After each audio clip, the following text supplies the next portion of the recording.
Dengar. Sekarang kan kasusnya masih disidik oleh pihak Barreskrim Polri, oleh tim penyidik. Nah, tapi bicara Iya. soal dari sisi forensik bahasa, sebenarnya pernyataan Edi Mulyadi apakah memang mengandung ujaran kebencian tadi, Pak Yang Wahyu? mana, Mbak? Yang Yang mana tepatnya? tentang Kalimantan dong, terkait dengan kasus ini. Jadi gini, jadi gini, Mbak. Di dalam berbahasa itu ada tiga kejadian, tiga kegiatan, tiga aktivitas seseorang dalam berkata-kata itu terkait dengan maksudnya, terkait dengan wujud maksudnya.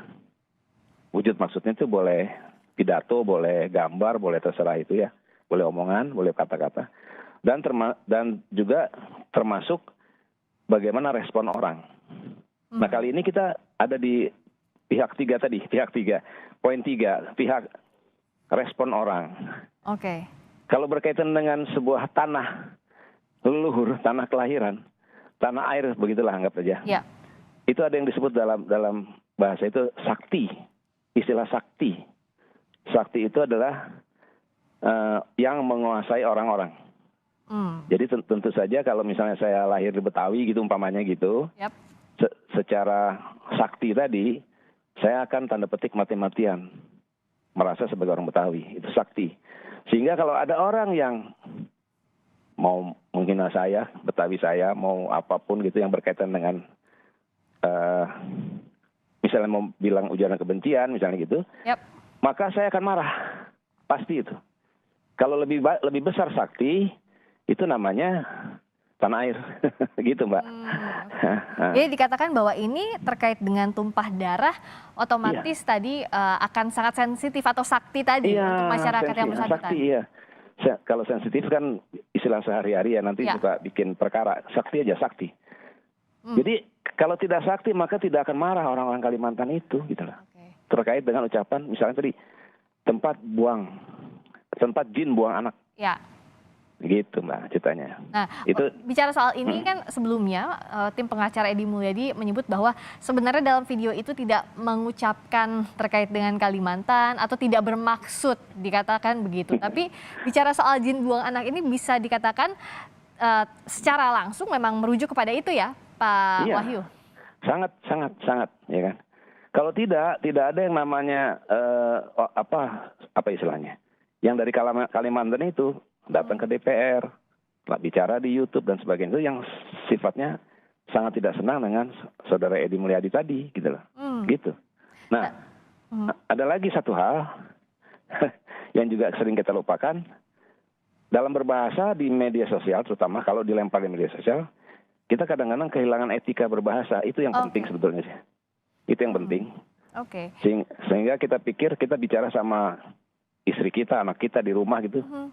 Kalau mau pakai bahasa Betawi seenaknya aja gitu. Sehingga orang lain akan menimbulkan tadi kesan tadi itu yang tiga tadi. Kesan yang kemudian bisa atau respon yang bisa negatif, yang bisa mengarah kepada penghinaan pada dirinya gitu loh. Responsnya negatif karena apa yang diucapkan tidak sesuai dengan etika berbahasa tadi begitu. Iya, etika berbahasa itu dalam kaitan dengan kebangsaan kenegaraan sangat tinggi karena berpeluang bisa memecah, menyobek rasa persatuan kesatuan, Mbak. Kira-kira gitu.